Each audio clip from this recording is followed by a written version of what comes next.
Hi, let's not call this yoga. Welcome, I'm Beth Graham. If you're new to my channel, click subscribe and check out some of my videos. I have hour-long full practices, but then I also have a lot of short practices, maybe 5 to 10 minutes long, that focus on a specific body part, like hamstrings or hips or shoulders, and then there's some 20-minute short stretches to get the whole body in. So, welcome. Why am I saying let's not call this yoga? It's mostly because since the beginning of yoga, people have gotten an idea of what it is that might not necessarily be what it really is. So, the other day I did a post of some movement at the kitchen sink, and I added the hashtag kitchen yoga on my Instagram post. And then the next day I thought, let me go look at that hashtag and see what it says. And when I did, beautiful women in the kitchen with the legs above the head holding a cup of coffee. And I thought, if people think that's yoga, let's not call this yoga. So also, if we go back in time, the ancient yogis, they practiced yoga because they wanted to be revitalized in their body. They wanted to feel good in their body. Kind of like what we're looking for today, right? They also thought of this movement of the physical body as a means to guide them to enlightenment, to take them on this path to enlightenment. And we think of that as like this big word, when it's really something that I would say we all want as well, to be mindful in our day-to-day experience and to be aware. So being aware that whether the sun is shining or it's raining, and maybe how the bright sun brightens our mood, and to say on a rainy day, hey, it's raining and this is changing my state just because of the elements, and knowing what you need to do to support yourself when you feel a little different on a rainy day. Pretty simple. So let's not call this yoga what I teach, because what I teach is based on a couple things that all originate with the pelvis. And the pelvis and how it sits on the thigh bone at this hip joint, but then also how the spine extends from this pelvic bowl.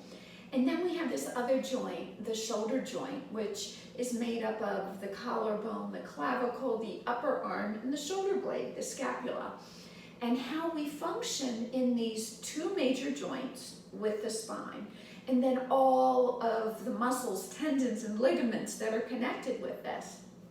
So, a couple things that I want to explain first about why let's not call what I'm teaching yoga, or maybe we should call what I'm teaching yoga, and the other thing with the leg up in the sky holding the cup of coffee, or all these Cirque du Soleil poses, maybe we shouldn't call them yoga.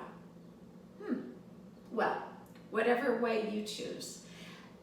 Couple things. So, how the pelvis moves on the thigh bone is critical, because it does a posterior tuck, okay? Then it does an anterior spilling forward, and then it also does a side-to-side shifting. The other piece that I'd like to review is when I teach, I don't teach let's stretch a muscle. Lots of modern science today is saying, you really can't stretch that far, but let's engage a muscle. So let's flex and make a muscle with the quadricep, the front of the thigh, strengthen this area around the knee, really critical for athletes. So then the hamstring lengthens. Or we could do the reverse and contract the hamstring, lengthen the front of the thigh, the front of the hip, okay? And we can do this through these postures that I call yoga, okay?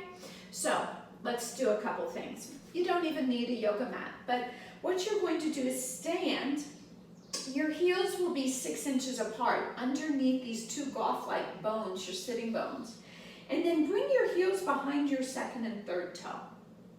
If this is new to you, you might say, wow, this feels pigeon-toed. Toes turned out and turned in and heels turned out.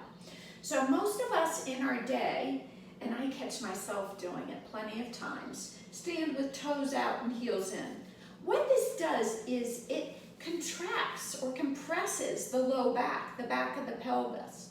But when we stand the way the body was built to stand, with the heel behind the second and third toe, we're balanced in the front and back of the pelvis. So just feel that, explore that. Let it be a mindfulness journey for you. And maybe you'll develop some enlightenment about how you feel about your pelvis and how you stand in your feet. That's yoga. Okay, let's keep going. Press down with the mound below the big toe, the outer foot, the inner and outer heel. So mound below big toe, pinky toe, inner and outer heel. Press down. Feel that action. Notice the muscles that respond. You might notice the quads engaged. There might be a slight firming of the hamstrings. You might start to notice the front of the hip and the outer hip, just by balancing the weight distribution in your feet. Things start to change. Lengthen the tailbone down towards the heels, so you're moving your glute flesh down. The front rim of the pelvis lifts, the lower belly contracts. What happened in your feet? Notice if the inner foot got light. Press the mound below the big toe down again into your floor, your mat. And again, let's bring some attention to the outer hip. So there's this connection with the mound below the big toe pressing and the outer hip strengthening. And this can relate to maybe some Achilles issues or plantar fasciitis. You might also notice the front of the hip. So these hip flexor muscles are being asked to lengthen and to open to a degree. So these muscles get really contracted and weak if you spend a lot of time sitting. So we're opening these, we're contracting the glutes and the outer hips. And then bring your palms to face forward, look directly forward, and instead of a narrow focus of your gaze, widen your gaze. And then keep pressing down with the feet, lengthening your tailbone, transverse abdominals, lower belly's firming, like you're pulling the drawstring of your sweatpants. Your front ribs, pull them in. We have a tendency to arch at our low to mid-back region because the upper back has gotten tight and we've lost some mobility in the front of the hip. So lengthen the tailbone, pull the belly down, pull the belly in, and tuck your front ribs down. Then with the palms forward, you're firming your upper back. You're bringing the shoulder blades firm on the back, which is counter to a protracted shoulder blade, which is this, or scrolling on a phone or driving, but all of this chin forward spreading of the shoulder blades, which is quite common in modern life, okay? So this basic posture mountain pose is a pelvic tuck, right? Tucking of the tailbone. The pelvis also moves in another way with an anterior tilting forward. What has to happen for this, opposed to what I see is a lot of this, which is tight hamstrings and tight low back, which is uncomfortable in life and can lead us to some problems down the road, is what we need to do is work on engagement, making a muscle in the front of the thigh and the lower belly. So if I stand in my mountain pose feet, I lift up my kneecap, draw my lower belly in, and hinge forward at the hip. Keep pulling belly in, pulling belly in, pulling belly in. Then I fold forward and the spine cascades down to the mat. The head acts as traction, moving in one direction, as the hips and sitting bones lift in the opposite. So if you're saying, wow, my body does this, I just sort of curl forward, I have a YouTube video too, actually, with belt stretches. And it's nice to release the low back with those on your back, supported by the floor. So check those out. So another anterior tilting forward of the pelvis yoga pose that you're probably quite familiar with, even if you've never done yoga, is downward facing dog. This is a great whole body pose, and I do have 2 videos on this that you can check out. But I'm going to hop right into the posture, down dog. And what the action is here is, again, heels are behind second and third toe. So you're not just merely here and hunched with a lot of weight in the shoulders. This is a leg posture. So in the legs, what I'm saying is you're engaging the front of the thigh, the quadricep, and then with that strength, you're pressing the head of the femur, the top of the thigh bone. You're pressing that back. And you'll begin to feel your side body get long.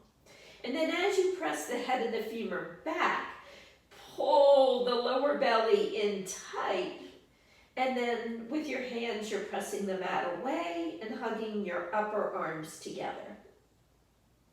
All right, so there's actually a lot more going on in that posture, that pose, than just those quick tips that I showed you. But that's the whole yogic process, is that to move into a pose and to experience the full benefits of the pose, it's what we call this journey, and it's this understanding of how your body moves, how it doesn't move, and how you make changes in your body to create this movement. So a lot of the changes, as I said, come from strengthening a muscle, like the quads or the belly. And from just coming out of that quick down dog, I can still feel belly contraction muscles, the result of that. So the next piece of the puzzle with the pelvis is this side to side motion. So what I see is a lot of this, just kind of tilting on the side for a triangle pose. And what we need to do to bring some mobility into that is work through certain muscles, meaning work through hip flexors, hamstrings, and also the low back and lower belly to get this side to side motion of the pelvis so the spine can extend and you can open into a posture like triangle pose. So when I hear people say, well, I can't do yoga, I'm not going to do yoga because I'm not flexible. That's not what yoga is. Yoga is about building the strength in our body, finding the muscle that needs to engage so the opposing muscle group can lengthen. And although the ancient yogis, they were doing it to feel revitalized in our body, we're also doing it so we can protect our body. So with this adequate motion, movement in the pelvis with the thigh bone or the spine, we get out of back pain. We also get out of knee pain. The knee is a hinge joint. And when the hip doesn't move and you go to do something in your knee and the hip doesn't do its job, you take the brunt of the injury in the knee. So that does happen with athletes and non-athletes. So we need to stay pliable in our muscles. Mobility is key in the body, and whether you call the crazy Cirque du Soleil pose yoga or some mobility work on your mat yoga, that's up to you. But let's work together and feel good again. Until next time, namaste.